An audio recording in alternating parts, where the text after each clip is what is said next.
ಅವರು ಸಾಮಾನ್ಯವಾದಂಥ ಋಷಿ ಆಗಲಿಲ್ಲ. ಅವರು ಹೇಳೋದು ಮಹಾಕವಿ ಅಂತ ಯಾರಿಗೆ ನಾವು ಅಂತೀವಿ ಅಂತಂದರೆ, ಹಿಂದೆ ಹೇಗಿತ್ತು ಇವಾಗ ಹೇಗಿದೆ ಇನ್ನು ಮುಂದೆ ಹೇಗಿರಬೇಕು ಅಂತ ಒಂದು ದರ್ಶನ ಕೊಡ್ತಾರಲ್ಲ, ಅಂಥ ಕವಿಗೆ ಮಹಾಕವಿ ಅಂತ, ದಾರ್ಶನಿಕ ಕವಿ ಅಂತ. ಅವರು ದಾರ್ಶನಿಕ ಕವಿ ಅಂತ ಆಗಿ ಅವರು ನಮ್ಮ ದೇಶಕ್ಕೆ, ನಮ್ಮ ಸಮಾಜಕ್ಕೆ ಕೊಡುಗೆಯನ್ನು ಕೊಟ್ಟು ಹೋಗಿದ್ದಾರೆ.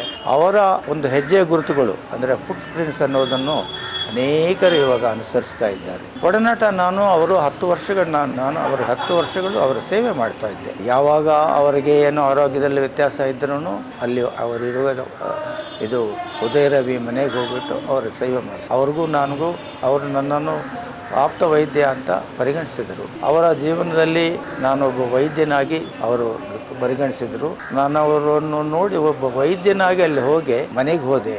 ನಾನು ವೈದ್ಯನಾಗಿ ಅಲ್ಲಿ ಹೋದ್ರೂ ನಾನು ಕಂಡಿದ್ದು ಒಬ್ಬ ಗುರುವನ್ನಲ್ಲಿ. ನಾನು ಅವರ ಶಿಷ್ಯನೇ ಆದೆ, ಧಾರ್ಮಿಕವಾಗಿ, ಆಧ್ಯಾತ್ಮಿಕವಾಗಿ.